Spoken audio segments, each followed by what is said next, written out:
And then somebody calls up his house. And of course you have to understand, back in the 90s and even up, like through 2000, there's a lot of people that were very, in the various militia groups, that were existing at the time, concerned about, federal agents coming in and doing harm to them. People had Waco fresh in their mind, Randy Weaver, and so, and especially among members of the militia. So when somebody called up Mr. Puckett and said, "There's a kill team on their way to your house right now, get out." What's the most basic instinct of any human being? Survival. So he grabbed his rucksack and he boogied. Now up until that point, he had not committed any kind of a violation of federal law. And they knew that. They knew that if they tried to take him into court, the judge would be like, "Where's your case?" But by calling him up and saying, "They're coming to kill you," he has escaped, out of a very real sense of immediate peril. And for that, they hung him on a technicality. And even though that was really only a 36 to 50 months or so that he was supposedly sentenced, he's still somewhere in the federal prison system. Mark Cornke, Michigan militia, he too was targeted. And I won't get into particulars of his case. I think you kind of got the idea. They got him into the Michigan Department of Corrections. He was supposed to have a 3-year stint. They held him for more than 5 years. Now, this is what the communists used to tell our POWs in Vietnam. They said, "We can keep you forever." Guantanamo, enemy combatant. With all these things that they're throwing at us, they're saying the same thing. If we don't like you, if we think you're a dissident, we can and we will hold you as long as we please. Number 8, to control the press. Well, that kind of goes back to arbitrary detention and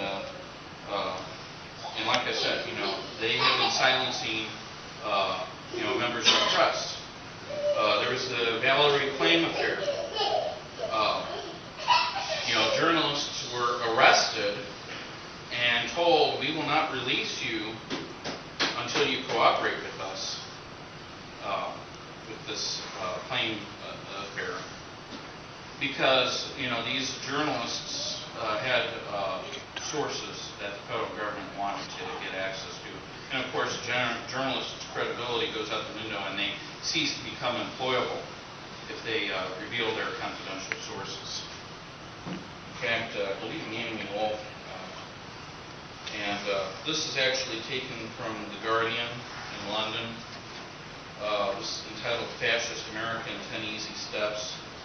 And she said that, being a journalist herself, that this was basically her point. This was her limit. That when they started arresting journalists for speaking their mind, that's when she would shut up. And so it runs down here real quick. Homeland Security brought a criminal complaint against reporter Greg Palast, claiming he threatened critical infrastructure when he and a TV producer were filming victims of Hurricane Katrina in Louisiana. Palast had been a bestseller critical of the Bush administration. Now, critical infrastructure incidentally ties in with the Patriot Acts and anti-terrorism provisions. It all revolves around continuity of government, and continuity of government, involves a lot of things that are considered critical infrastructure. This would include utilities, our interstate highway system. And the interstate highway system was not designed for commercial purposes. It was developed under the Eisenhower administration as a military transportation network. And this, of course, was in a day and age when there was need for that sort of thing. And now it's mainly for commercial purposes, but that could still change. There are, in fact, some provisions that are falling back on the interstate highway system as a military asset. So critical infrastructure, that's very important. Even the internet is considered critical infrastructure. Pro-liberty activists are routinely targeted, and internet news sources are being targeted. And this is a form of press freedom as well. A lot of what people are finding out about what our government's doing behind closed doors, and even from thousands of miles away, because we all can't watch C-SPAN and we all can't sit in the gallery to see what's going on. We have to get our news when we can, how we can, and for a lot of people in a 24/7 world, by way of the internet and a user-based system. And some of the biggest revelations, the biggest exposés are coming through internet-based journalism. We have the blogosphere, but these things are being silenced. And the Pentagon has been working towards this. There's a report where the Pentagon, and I happen to have this on my computer at home, the Pentagon refers to the internet as an enemy weapons system that needs to be eliminated. Well, first of all, who's the enemy and what's so dangerous about the internet? Well, the internet is the information highway. Now, obviously, they want to have transparency from you. They want to know, because they're spying on you, they want to know what you're doing, when you're doing it, how you're doing it. But they want to keep secret from you, as Mr. Bush had pointed out. Well, we're not going to tell you everything that's going on with the war on terror.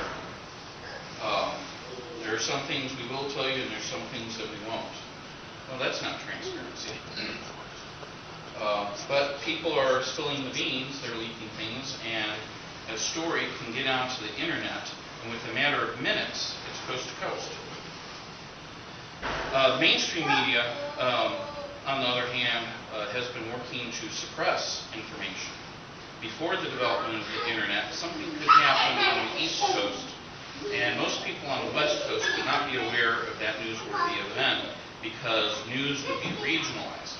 And even now, not merely just regionalized, but sometimes compartmentalized from state to state, or even within a region within a state. And then other media outlets just choose not to report on it. Now, editors love a good story. If they see something newsworthy, they want to run it, but they have their bosses, and the publishers have their bosses, and those bosses say, we don't want you to run that story, and if you try to, you're out of a job. And again, who owns these companies? Interlocking directorates. So there's a suppression of information there, and so Americans increasingly, in order to have a free press, have relied on the internet. So if information is the weapon, if we are fighting an information war, if information warfare is in fact the war of the future, then obviously the enemy is us, because we're the ones that are sharing the information with each other through email, through blogs, through personal websites, even the social networking websites like MySpace and so forth. And that kind of begs the question, if we're the enemy, what are they afraid of? And that kind of brings me back to the Second Amendment. North American Union, abolition of the Constitution. It seems to me that they think that we're going to get angry and do something about it. When American people have said enough is enough. But I could go on additionally about journalists, but I want to move on to the other point here. I was talking about being a dissident and being targeted for it because you spoke your mind. And we've seen this a lot on Fox News, where O'Reilly or Hannity or somebody shouts down their own guest that they invite on the program. And this point, number 9, is dissent equals treason. We're told repeatedly, through official outlets, that if you hold an unorthodox view, that you're the domestic enemy.